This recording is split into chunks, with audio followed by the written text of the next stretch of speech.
2 கைகளின் விரல்களை சேர்த்துக் கொள்ளுங்கள். இப்பொழுது கண்களை மெதுவாக மூடுங்கள். அமைதியாக சகஜமாக உட்காருங்கள். உங்கள் முழு உடலையும் லேசாக்கிக் கொள்ளுங்கள். மனதையும் லேசாக்கிக் கொள்ளுங்கள்.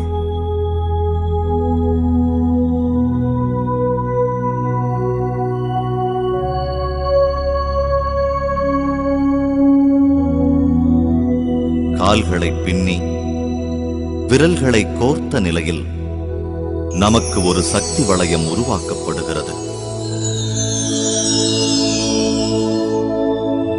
கண்கள்தான் நம் மனதின் கதவுகள். அதனால் கண்களை மூடிய நிலையில் இருத்தல் அவசியம்.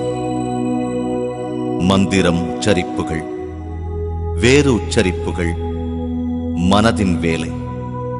அதனால் இவைகளை நிறுத்த வேண்டும்.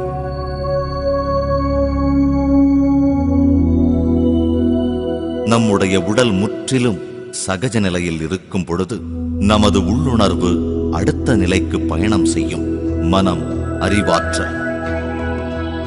மனம் என்பது வேறு ஒன்றுமில்லை, அது எண்ணங்களின் புதையல். நமது எண்ண ஓட்டங்களுக்கு ஏற்றவாறு எண்ணற்ற கேள்விகள் தெரிந்தோ தெரியாமலோ நமது மனதிற்குள் எழுந்தபடியே இருக்கும்.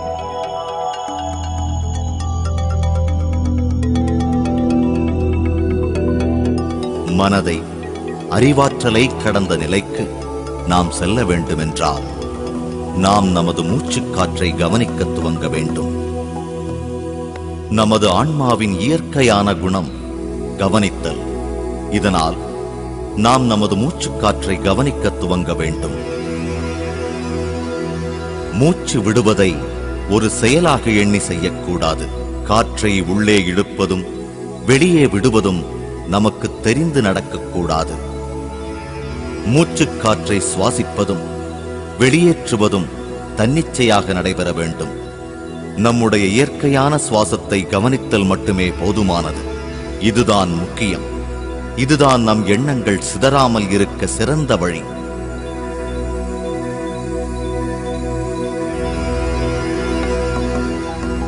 எண்ணங்களுக்கு பின் ஓடாதீர்கள். கேள்விகளுக்கும் சந்தேகங்களுக்கும் எண்ண அலைகளுக்கும் இடம் கொடுக்காதீர்கள். எண்ணங்களை தவிர்த்து விடுங்கள். நம்முடைய சுவாசத்தில் கவனம் செலுத்துங்கள். இயற்கையான சுவாசத்தை மட்டும் கவனத்தில் கொள்ளுங்கள். சுவாசத்துடன் மட்டுமே இருங்கள். அப்பொழுது நமது எண்ண அலைகளின் அளவுகள் குறையும். மெதுவாக நமது சுவாசத்தின் அளவு குறைந்து சிறியதாகிவிடும்.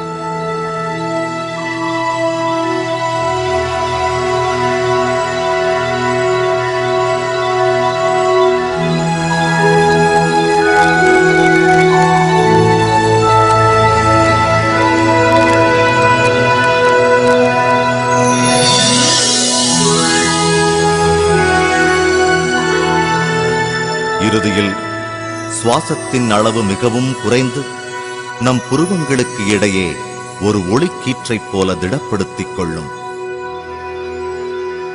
இந்நிலையில் ஒருவருக்கு சுவாசமும் இருக்காது, எண்ணங்களும் இருக்காது. எண்ணங்களற்ற நிலையில் இருப்பார்.